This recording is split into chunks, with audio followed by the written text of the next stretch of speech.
Holidays-nale, adu namma GT Holidays da. South India's #1 travel brand. Athisaya அதிசயங்களின் ஆரம்பம். அதிசயா அதிசயம் நடக்கும் நிச்சயமா. Chennai Silks Adi Sale. Latest collections at unbelievable prices. Up to 50% offer or branded gifts. Srinagar, Velachery, Cropate and Thiruvallur. Sir, புரட்சித் தலைவர் எம்ஜிஆர் கூட்டங்களை நான் கூடவே போயிருக்கிறேன், பார்த்துருக்கேன். அதுக்கு ஈக்குவலாக இன்னைக்கு எடப்பாடியாருடைய ஒவ்வொரு ஏரியாலையும் ஜனங்க தானா வர்றாங்க சார். தானா சேர்ந்த கூட்டம்லாம் கிடையாது. எடப்பாடிக்கு முழுக்க காசு கொடுத்து தான் கூப்பிடுறாங்க. தப்பு சார். அந்த மாதிரி சொல்ற ஊடகங்கள் எல்லாமே இவங்க செட் பண்ணி பேசுறது. அதிமுக உரிமை மீட்பு குழு, நானும் அதிமுக தொண்டர் தான், நானும் எம்ஜிஆர் தொண்டர் தான் அப்படின்னு சொல்லிட்டு கேசி பழனிசாமி, புகழேந்தி, ஓபிஎஸ் எல்லாரும் சொல்லிட்டு இருக்காங்கல்ல. இவங்களுக்கெல்லாம் எம்ஜிஆர் பேர் சொல்றதுக்கு அருகதையே கிடையாது. உண்மையான அதிமுக நீ ஓபிஎஸ், சசிகலா, தினகர, ஜால்ராங்கெல்லாம் நீங்க எல்லாம் இருந்தீங்கன்னா, உங்க உடம்புல எம்ஜிஆர் ரத்தம் ஓடுதுன்னா, அதிமுக ரத்தம் ஓடுதுன்னா, எம்ஜிஆர் உடைய விசுவாசிக்கலன்னாக்கா எம்ஜிஆர் உருவாக்குன ரெட்டலையை தோக்கடிக்கலாமா? ராமநாதபுரத்துல நிப்ப பலாபாயத்துல அதிமுக நிக்குதுன்னு தெரியும்ல, அப்ப நீ அதிமுக சேர்க்க முடியுமா? இந்த பண்ருட்டி ராமச்சந்திரன் மேல ஒரு கண்ணு இருக்கட்டும், சேர்க்காதேன்னு சொல்லல, ஒரு கண்ணு இருக்கட்டும் அப்படின்னு. அந்த ஆளு ஒரு தீய சக்தி அப்படின்னு கருணாநிதி எம்ஜிஆருக்கு எழுதுன முரசொலியில வந்தது இந்த செய்தி. இபிஎஸ் எம்ஜிஆர் மன்றத்துக்காரங்களை கூப்பிடுங்க, எம்ஜிஆர் மன்ற மாநாடு நடத்துங்க, திருச்சியில நடத்துங்க, அப்ப தெரியும். ஐபிசி தமிழ் நேயர்களுக்கு வணக்கம். இன்றைய நேர்காணலில் நம்மோடு இணைந்திருக்கிறார் அதிமுகவை சேர்ந்த ஓமப்படி பிரசாத் சிங். வணக்கம். வணக்கம் சார், எப்படி இருக்கீங்க? நல்லா இருக்கேன் சார். எடப்பாடி பழனிசாமியினுடைய அந்த நடைப்பயணம் கூட்டம்லாம் ஓரளவுக்கு வர்றதை நம்ம பார்க்குறோம். நீங்கள் எம்ஜிஆர் காலத்திலேருந்தே நீங்கள் அதிமுகவில் தொடர்ந்து பயணிச்சுட்டு இருக்கீங்க. எம்ஜிஆருக்கு வந்த கூட்டத்தை நீங்கள் பார்த்துருப்பீங்க, அதுக்கப்புறம் ஜெயலலிதாவுக்கு வந்த கூட்டத்தை பார்த்துருப்பீங்க. இப்போ எடப்பாடி பழனிசாமிக்கு மக்கள் மத்தியில் இருக்கக்கூடிய வரவேற்பு பார்க்குறீங்க, எப்படி ஃபீல் பண்ணுறீங்க சார்? புரட்சித் தலைவர் எம்ஜிஆர் கூட்டங்களை நான் கூடவே போயிருக்கிறேன், பார்த்துருக்கேன். அதுக்கு ஈக்குவலாக இன்னைக்கு எடப்பாடியாருடைய ஒவ்வொரு ஏரியாலையும் ஜனங்க தானாக வர்றாங்க சார். இவங்க காசு கொடுத்து இட்டுன்னு வரல, ஜனங்க தானாக வர்றாங்க. தானாக வர்றத கண்கூட எல்லா வீடியோலேருந்து உங்கள் சேனல் மூலியமாக கூட நான் பார்க்குறேன். நான் எல்லா நியூஸில் பார்க்குறேன். ஆச்சரியமாக இருக்குது.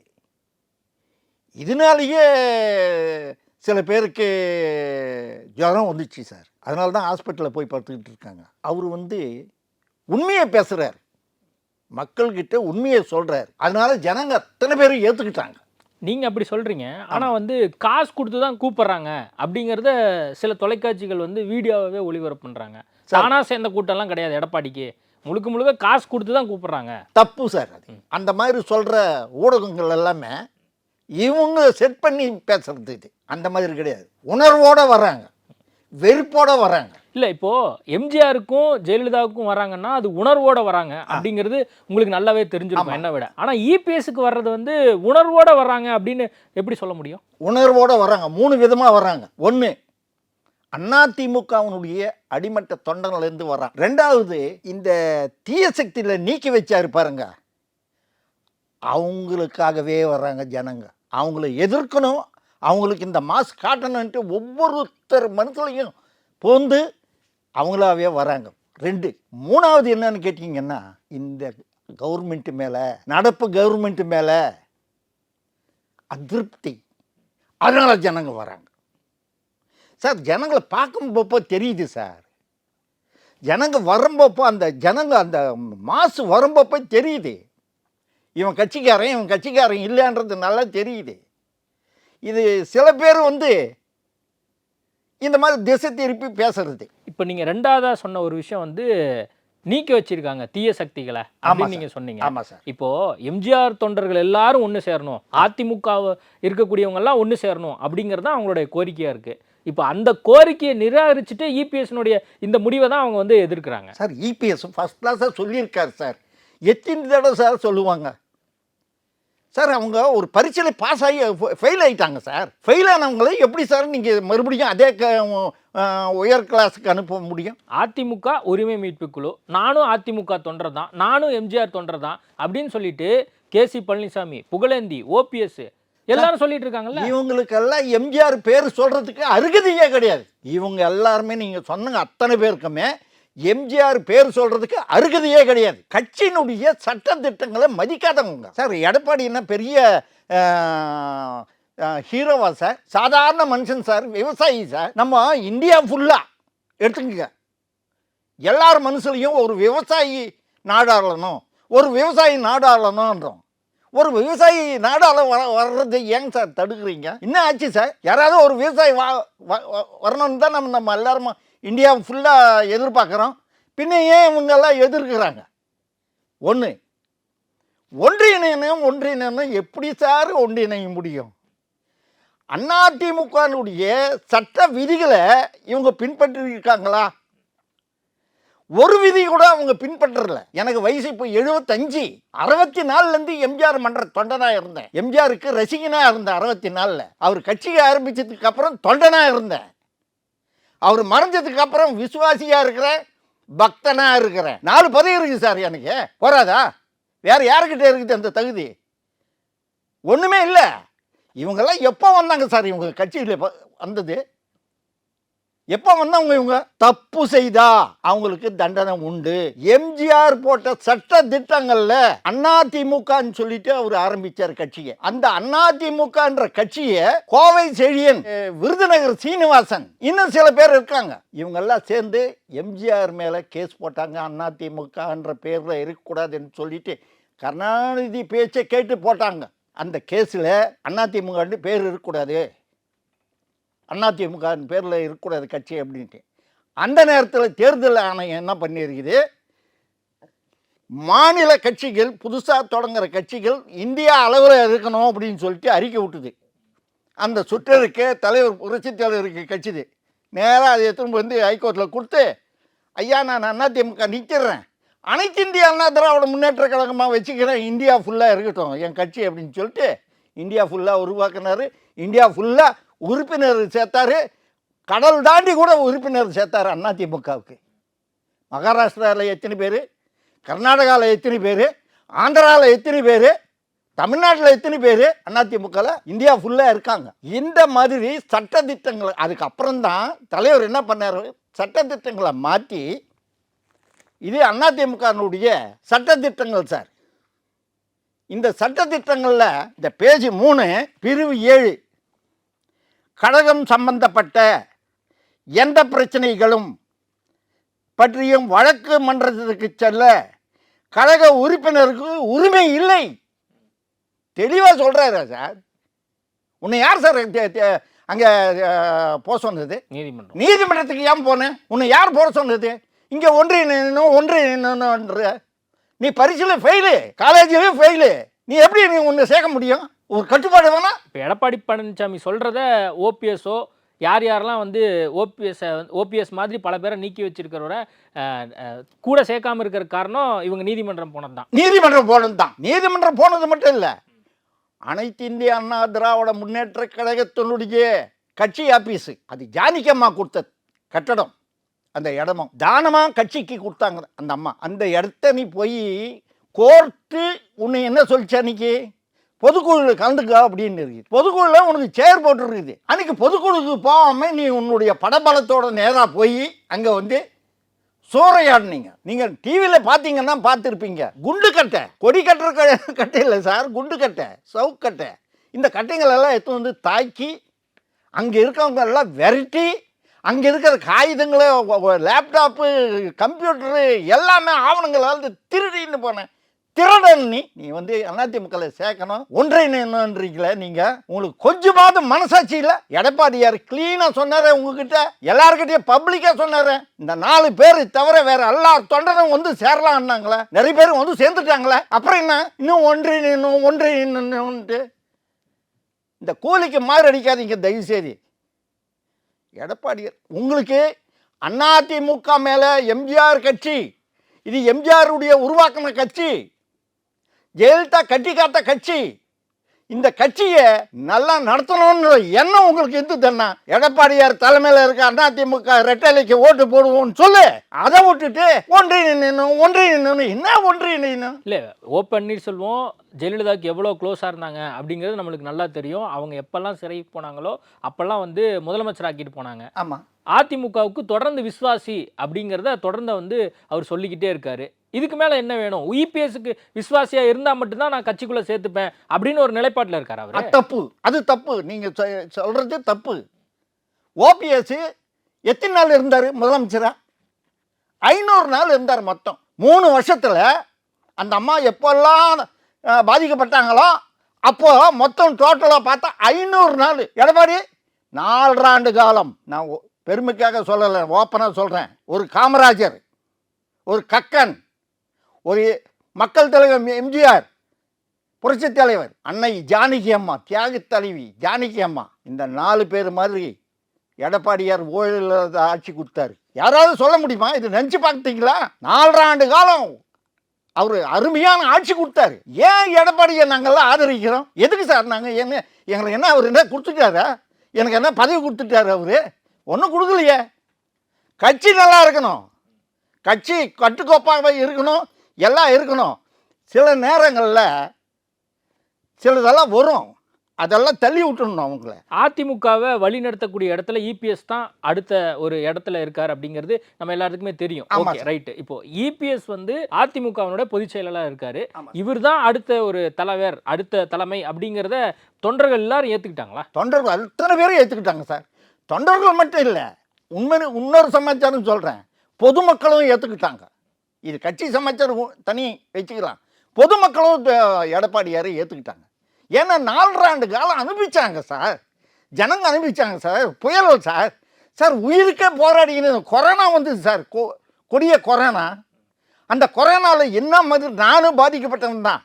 கொரோனாவில் 25 நாள் நான் ஹாஸ்பிட்டலில் நானும் என் மனைவி இருந்தோம். பேர்பட்ட சாப்பாடு, பேர்பட்ட ட்ரீட்மெண்ட்டு, கவர்மெண்ட்டுக்கு வருமானம் இல்லாத நேரம், அது எல்லாமே எல்லா கடைகளும் மூட்டாங்க. எல்லாருக்கும் தெரியும். நினச்சி பார்த்தாங்களா சார் யாரும்? சரி, ஆட்சி வந்து சூப்பராக நடத்தியிருக்காரு. அதே மாதிரி கட்சியை வழி நடத்தக்கூடிய இடத்துல இபிஎஸ் இருக்காரு அப்படின்னு நீங்க சொல்லியிருக்கீங்க. இப்போ அடுத்து கூட்டணி விவகாரத்துக்கு வருவோம்.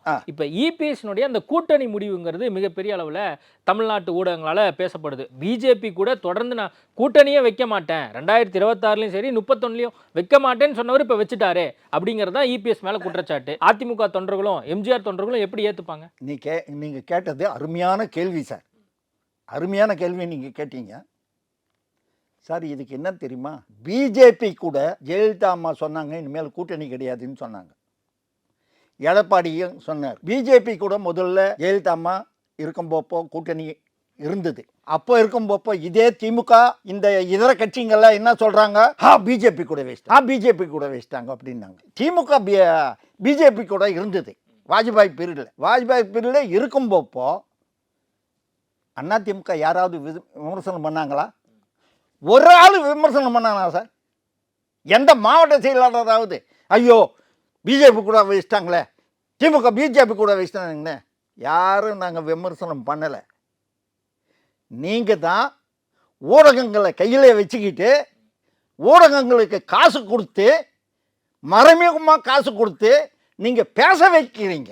இது கண்ணுக்கு தெரியுது சார். அப்ப இருந்த நிலைமை வேற, இப்ப இருந்த நிலைமை 2016க்கு அப்புறம் அம்மா இறந்த பின்பாக பாஜக அதிமுகவை கபலீகரம் செய்யுது, காவி கட்சியாக அதிமுக மாறுது அப்படிங்கறதெல்லாம் கேட்குறாங்க, எல்லாரும் சொல்றாங்கல்ல. எல்லாரும் காவி கட்டுறவங்க தான் சார். இந்தியாவில் இருக்க அத்தனை பேர் காவி கட்டாதவங்க கிடையாது. குங்குமம் வைக்காம இருக்காங்களா? கோயிலுக்கு போகாம இருக்காங்களா? என்ன சார் நாடகம்? அது நாடகம் அடிந்தா என்ன சார்? பொதுமக்களுக்கு தெரியுது சார். ஒரு பண்டிகை வந்ததுன்னா நல்லா நேராக போய் எல்லாமே செய்கிறாங்கல்ல, எல்லா கோயில்லையும் வழிபாடு பண்ணுறாங்கல்ல. அதில் திமுகவங்க கூட வரானே, காரில் கொடி போட்டுன்னு இல்லை வரான். இல்லை, பாஜகவோட டாமினேட் அதிமுகவில் அதிகமாக இருக்குது. அதெல்லாம் கிடையாது சார். எடப்பாடி ஒன்றும் சாதாரண ஆள் கிடையாது sir. Edappadi king maker sir.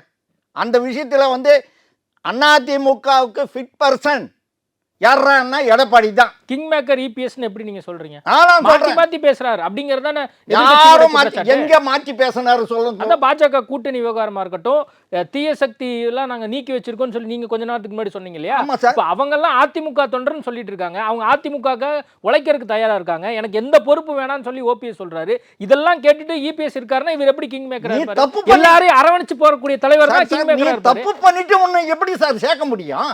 நீ தப்பு பண்ணலைன்னா சேர்த்துக்கலாம். இப்போ எடப்பாடி என்ன சொன்னாரு? தொண்டர்கள் அத்தனை பேரும் அங்கே இருக்கவங்க வரலாம், 24 மணி நேரம் நாங்கள் கதவு திறந்து இருக்கோம், நீங்கள் வரலாம் சேரலாம் கட்சியில் அப்படின்னாங்க. நிறைய பேர் வந்து சேர்ந்துட்டாங்களே, மாவட்டமாக வந்து சேர்ந்துட்டாங்களே. அதில் என்ன அப்புறம் மாவட்டமாக வந்து சேர்ந்தாங்களா இல்லையா? எடப்பாடி யாரு சொன்னாரா இல்லையா?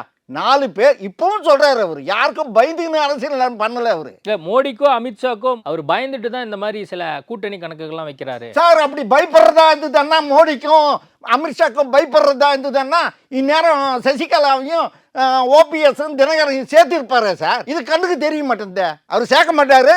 தொண்டை விரும்பல, தொண்டர்கள் நாங்க விரும்பல, என் வயசுக்கு இருக்கவங்க யாருமே விரும்ப மாட்டாங்க. இல்ல கேசி பழனிசாமி எம்ஜிஆர் தொண்டர்களை ஒருங்கிணைக்கிறோம், அதிமுக உரிமை மீட்பு குழு அப்படின்லாம் ஓபிஎஸ் எல்லாம் சேர்ந்து பண்ணும்போது எம்ஜிஆர் தொண்டர்கள் இபிஎஸ்ஏ முதல்ல ஏற்க தயாரா இல்ல அப்படின்னு சொல்லி ஒரு விவாதம் கூட கிளம்பிச்சு. இப்ப வந்து நாங்க இபிஎஸ் முதல்வர் வேட்பாளராக ஏற்றுக்கொள்வதற்கும் தயாரா இருக்கோம், ஆனா எங்களை சேர்த்துக்கங்க அப்படிங்கறது அவங்க டிமாண்டு. சார், கேசி பழனிசாமி எம்ஜிஆர் காலத்தால் தான் நான் ஒத்துக்கிறேன். எடப்பாடி கிட்டே இருந்தேன். எடப்பாடி கிட்ட இருந்து போய் ஓபிஎஸ்க்கு ஆதரவு தெரிவிச்சேன். நீ போய் மறுபடியும் அங்கேருந்து வந்து எடப்பாடி கிட்ட வந்த. நீ கட்சிக்காக போகிறவன் கிடையாது. உனக்கு என்ன சார் பதவி வேணும்? சார் 72லேருந்து கட்சியில் இருக்கேன் நான். அதுக்கு முன்னாடி எம்ஜிஆர் மன்றத்தினுடைய ரசிகனாக இருந்தேன். இப்போ கட்சியில் இருக்கிறேன். நான் சாதாரண உறுப்பினராக இருக்கேன். நான் எந்த பதவியில் இருக்கேன்? புரட்சித் தலைவர் அவருடைய வாழ்நாளில் கடைசி கல்யாணம் எனக்கு பண்ணி வச்சார்.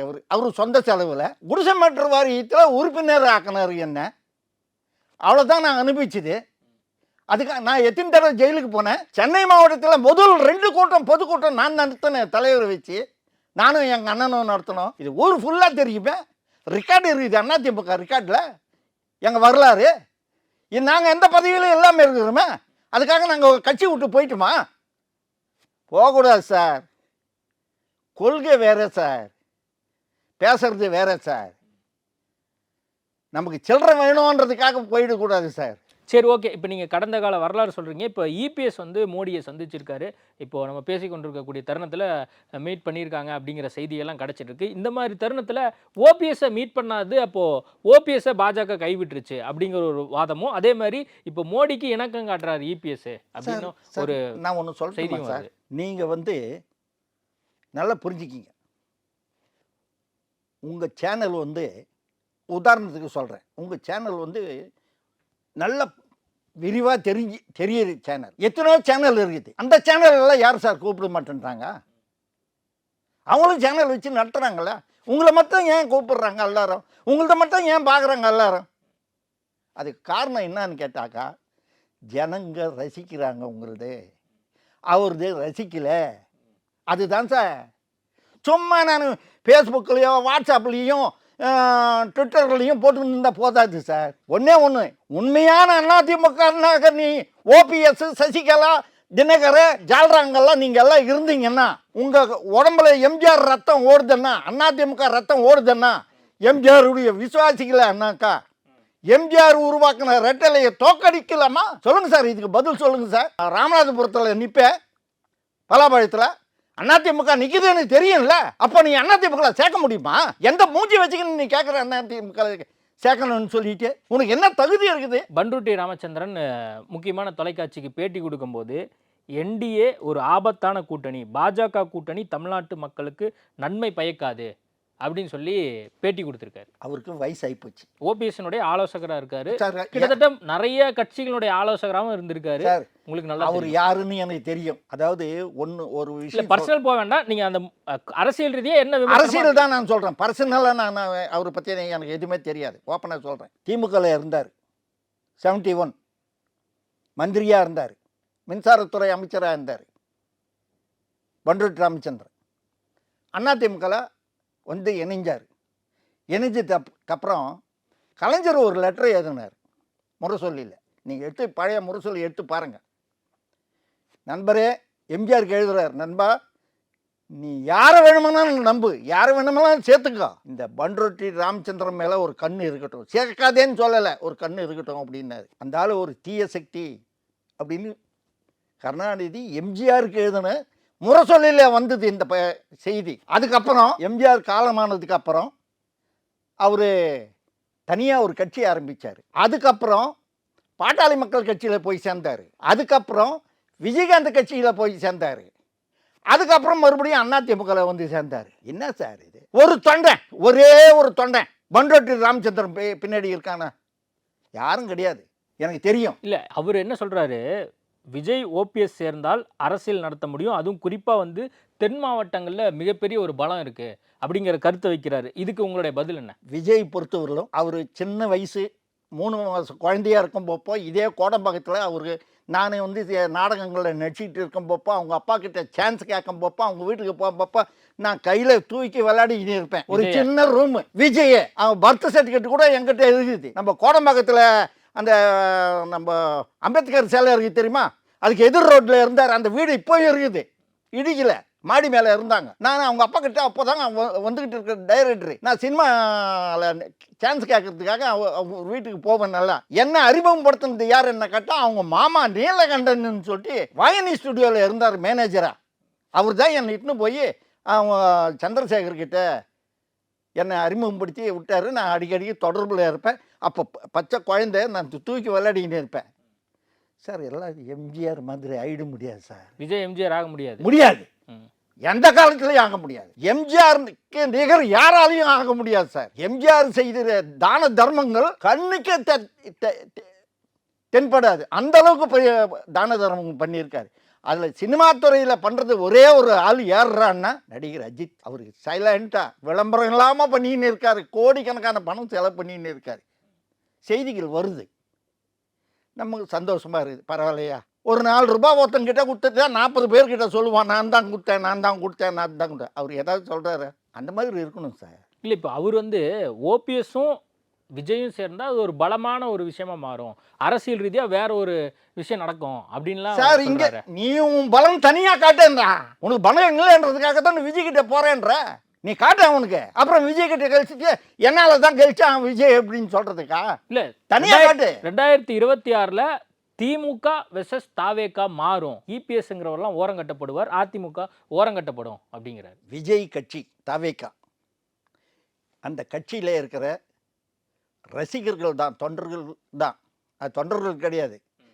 அந்த ரசிகர்களை நிறைய ஊடகங்களில் பார்த்துருக்கேன். விஜய் நம்பி நாங்கள் இவ்வளோ பணம் செலவு பண்ணோம், எங்களுக்கு ஒரு போஸ்டிங் போகிறதுக்கு இவ்வளோ பணம் கேட்குறாங்க, இவ்வளோ பணம் கேட்குறாங்க, அவ்வளோ பணம் கேட்குறாங்கன்னு சொல்லிட்டு கேட்குறாங்க. ஊடகங்களில் வந்த செய்தி தான் நான் சொல்கிறேன், நான் கண்ணால் பார்க்கல, நான் போய் பார்க்கல. கொடியை உடச்சி போடுறான், காரில் இருக்கிற கொடியை உடச்சி கீழே போயிட்டு மெதிக்கிறான். இன்னும் ஆட்சி கூட வரல சார், அதுக்குள்ளே தொண்டனுடைய நிலைமை என்னன்னு பாருங்கள். நீங்கள் வந்து அந்த ரசிகர்கள் இருக்காங்க தெரியுமா, எம்ஜிஆர் படங்கள் பார்த்தாங்கன்னா இவங்க இந்த ரசிகர்கள் எல்லாம் அப்படியே சேருவாங்க, புரிஞ்சுங்களா? அதெல்லாம் பார்க்காதவங்க என்ன செஞ்சான் சார், மக்களுக்கு என்ன செஞ்சான் சார்? வெளியே வந்து ஒரு ப்ரெஸ் மீட் கூட பண்ண முடியல. தைரியமாக வந்து ஒவ்வொரு இடத்துல முச்சந்தில் நின்று கேள்வி கேட்குறாரு எடப்பாடியார். அந்த எடப்பாடி பழனிசாமியே வந்து அண்மையில் வந்து ஒரு முக்கியமான தொலைக்காட்சி பேட்டியின் போது விஜயோடலாம் பேச்சுவார்த்தை நடத்துறீங்களா அப்படின்னு கேட்டதுக்கு இல்லைன்னு மறுத்துட்டார். ஆனால் நம்மளுக்கு கிடைச்ச தகவல் படி என்னன்னா, அதிமுக தாவேகாவோட கூட்டணி போகணும்னு விரும்புச்சு அப்படிங்கிற செய்திகளுமே நம்ம நிறைய தாவேகா வந்து அதிமுக கூட கூட்டணியில் வர்றதுக்கு விரும்பிச்சுன்றது உண்மைதான். எடப்பாடியார் இருக்காரு, மொத்த சீட்டு உங்ககிட்ட கொடுத்துட்டாக்கா இங்கே என் கட்சிக்கு தொண்டை இருக்கானே, அவனுக்கு நாங்கள் என்ன பண்ணுறது? நீ வந்து திமுக ஒழிக்கணும், தீய சக்தி திமுக ஒழிக்கணுன்றது தானே நீ வந்த கட்சியை ஆரம்பிச்ச. நீ ஆரம்பித்த கட்சி எதுக்காக ஆரம்பித்த? எதுக்கு சார் ஆரம்பித்த? கமலஹாசன் எதுக்கு சார் ஆரம்பித்தார்? உலக நாயகன் சார், சூப்பர் ஸ்டார் ரஜினிகாந்த், அவர் ஏன் சார் கட்சியை ஆரம்பிக்கல? அவர் ஏன் ஆரம்பிக்கல? கமலஹாசன் ஆரம்பித்தார், ஏன் போனி ஆகல? அதே மாதிரி தான் இது. உலக நாயகனை விடவா சார் ஒரு நடிகர் வேணும்? இல்லை, நடிகர் வேற. இப்போ விஜயினுடைய அரசியல் குறித்து பேசும்போது சில வாக்கு சதவீதம் இருக்குது அப்படின்னு சில சர்வேக்கள் சொல்லுது. இளைஞர்கள் மத்தியில் மிகப்பெரிய ஒரு வரவேற்பு இருக்குது. உங்கள் பேர குழந்தைங்கள்லாம் கூட விஜய் ரசிகராக இருக்கிறதுக்கு வாய்ப்பு இருக்குது. அவங்க கூட விஜய்க்கு ஆதரவு அளிக்கலாம். சார் நான் கூட தான் விஜய் படம் பார்க்குறேன், அதுக்காக நான் விஜய் ரசிகன் ஆகிட முடியுமா? இல்லை, நீங்கள் போட மாட்டீங்க. சார் நான் விஜய் நான் படம் பார்க்குறேன், என் வீட்டில் டிவியில் நான் விஜயை பார்க்குறேன், என் செல்லில் வந்து விஜய் படம் வந்ததுன்னா பார்க்குறேன். நான் அதுக்காக வந்து நான் விஜய் ரசிகன் ஆகிடுவேன்னா ஒரு காலம் ஆக மாட்டேன். என் உள்ளத்துல எம்ஜிஆர் இருக்காரு. நீங்க ஆக மாட்டீங்க, உங்க பேர குழந்தைங்க, உங்க பசங்க, என் பசங்களோட சேர்த்தேன். ஆமா, யாருமே பார்க்க மாட்டாங்க சார். மக்கள் மனசுல நிக்கணும் சார். இன்னைக்கு இல்ல சார், நீங்க வந்து எம்ஜிஆர் காலத்து ஆளா பேசுறீங்க சார். இப்ப இருக்கக்கூடிய கரண்ட் சினாரியோல பெரும்பாலான இளைஞர்கள் ஒன்னு சீமான் பக்கம் போறாங்க, இல்லாட்டி விஜய் பக்கம் போறதா நம்ம நிறைய செய்திகள் படிச்சுக்கிட்டே இருக்கமே சார். நீங்க சொல்றதெல்லாம் 100க்கு 100 உண்மை. அந்த இளைஞர்களுக்கு இன்னைக்கு நடக்கிற சம்பவங்கள், இன்னைக்கு என்ன சுச்சுவேஷனோ அந்த சுச்சுவேஷனுக்கு தகுந்த மாதிரி அவங்க பேசுனாங்கன்னா கை தட்டுறாங்க சார். அவன் அதுக்காக அவங்க கூட சேர்ந்துட்டான்றது கிடையாது, எல்லா இடத்துலையும் உண்டு அது, புரிஞ்சுங்களா? அதே மாதிரி தான் விஜயா இருந்தாலும் சரி, சீமானா இருந்தாலும் சரி, வேறு யாராக இருந்தாலும் சரி தான் சார். ஏன் சார் இவங்களுக்கெல்லாம் ஒரே வயிற்றெரிச்சல்? பிஜேபி கூட சேர்ந்துட்டேன், ஏன்டா உங்களுக்கு வயிற்றெரிச்சல்? பயப்படுறீங்க? அதிமுக தனியாக இருந்துச்சுன்னா நம்ம சூறையாடிடலான்னு பார்க்குறானுங்க, அது நடக்காது. இல்லை, இப்போ இளைஞர்களை கவர்றதுக்கு அதிமுக என்ன திட்டம் வச்சிருக்கு, இபிஎஸ் என்ன திட்டம் வைக்கணும்னு நீங்கள் நினைக்கிறீங்க சார்? இபிஎஸ் எங்கள் எம்ஜிஆர் மன்றத்துக்காரங்கள இன்னும் கூப்பிடல. அவரு ஓப்பனாக சொல்கிறேன் சார். எவ்வளோ பேசணுன்னா நான் இபிஎஸ் எம்ஜிஆர் மன்றத்துக்காரங்களை கூப்பிடுங்க, எம்ஜிஆர் மன்ற மாநாடு நடத்துங்க, திருச்சியில் நடத்துங்க. அப்போ தெரியும் எவ்வளோ கூட்டம் வருதுன்னு தெரியும் சார். அனைத்துலக எம்ஜிஆர் மன்ற மாநாடு நடத்துங்க. ஏன் நடத்த மாட்டேன்றாங்க? அதுதான் நான் எங்கள் கோரிக்கை, நடத்துங்கன்றது தான் எங்கள் கோரிக்கை. ஓகே, இதை வந்து நடத்தினாக்கா சார் 234 தொகுதி அதிமுக 234. இனி நான் சொல்றேன், என் அனுபவத்தை வச்சு சொல்றேன், நான் என்னுடைய தொண்டனை வச்சு நான் சொல்றேன், என் தொண்டனுடைய மனநிலையை வச்சு சொல்றேன். என்கிட்ட போன்ல டெய்லி பேசுறாங்க. இப்போ வண்டியில வரும்பப்ப கூட என்கிட்ட பேசிட்டு இருக்கான், மதுரையிலேருந்து பாரதியன்ட்டு. எம்ஜிஆர் படங்களை போடுங்க, பெருசா போடுங்க. எம்ஜிஆர் தொண்டர்களை கூப்பிட்டு வச்சு பேசணும். இன்னும் பேசல. என்ன சொல்றாங்க எம்ஜிஆர் அந்த மன்றத்தில் இருக்கிறவங்க? என்ன சொல்றாங்க? எங்களை கூப்பிட்டாக்க நாங்க வரோம். அவங்க எல்லாம் எங்க போக மாட்டாங்க சார். அவங்கள இன்னும் அதிமுக பயன்படுத்தாம இருக்கு. அதுதான் பயன்படுத்தாம இருக்குது. எங்களை பயன்படுத்தினாக்கா சார் எவனும் நிக்க முடியாது சார், எந்த கட்சியும் நிக்க முடியாது சார். நாங்க ரோடுக்கு வந்தோம்னா இன்னைக்கும் எம்ஜிஆருக்கு இருக்கிற பேர் அந்த மாதிரி இருக்கு சார். எம்ஜிஆர் தொண்டை 72ல் இருக்கிற தொண்டை என்ன மாதிரியே அன்னைக்கு ரசிகனாக இருந்தான், அப்புறம் தொண்டனாக இருந்தான், இன்னைக்கு பக்தனாக இருக்கிறான். தொண்டர்கள் வந்து எம்ஜிஆர் பக்தனாக மாறிட்டாங்க. ஆனா கட்சி விட்டு போல, அப்படியே சைலண்டா இருக்காங்க. அவங்கள கூப்பிட சொல்றேன் நான். ஓகே, அவங்கள போய் கூப்பிட்டாங்க சார். ஒரு வீட்டுக்கு ஒரே ஒரு ஓட்டு, ஒரு வாக்காளர், அதிமுக வாக்காளர் ஒருத்தன். நான் 5 பேரை இட்டுன்னு வந்தேன் தான் போதும் சார்.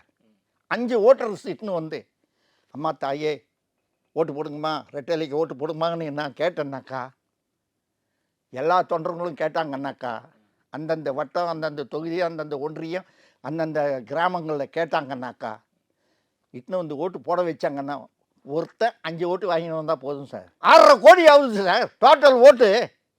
நீங்கள் கணக்கு போட்டுக்குங்க, நான் சொல்கிறது பொய்யா உண்மையான்றது. நானும் கணக்கு போட்டு தான் வந்து இங்கே பேசுகிறேன். நான் 6.5 கோடி ஓட்டு வருது. 7 கோடி 1/2 கோடி நீ வச்சுக்க. 6.5 கோடியில் மொத்தம் 7 கோடி சார் ஜனம் தமிழ்நாட்டினுடைய பாப்புலேஷனு. அதில் வந்து 6.5 கோடி எங்களுக்கு ஓட்டு வரும் சார். எங்களுக்கு 1.5 கோடி இருக்குதுன்னு சொல்கிறோம்ல நாங்கள். அந்த 1.5 கோடி உறுப்பினரை ஒரு உறுப்பினர் 5 ஓட்டு எடுத்துன்னு வந்தால் போதுன்றேன். எங்களுக்கு சாலிடாக வந்துடும். எங்கள் வேலையே வேற சார். ஓகே, நீங்கள் கோரிக்கை வச்சுருக்கீங்க, என்னங்கிறத நம்ம பொறுத்திருந்து பார்ப்போம். ஆமாம் சார், நிறைய விஷயங்கள் குறித்து பேசியிருக்கோம். நேர்காணல் கொடுத்ததுக்கு மிக்க நன்றி. ரொம்ப நன்றி சார். ஹாலிடேஸ்னாலே அது நம்ம ஜிடி ஹாலிடேஸ் தான். South India's number 1 travel brand. அதிசயங்களின் ஆரம்பம். அதிசயம் நடக்கும் நிச்சயமா. Chennai Silks Adi Sale. Latest collections at unbelievable prices. Up to 50% offer or branded gifts. Srinagar, Velachery, Cropate and Thiruvallur.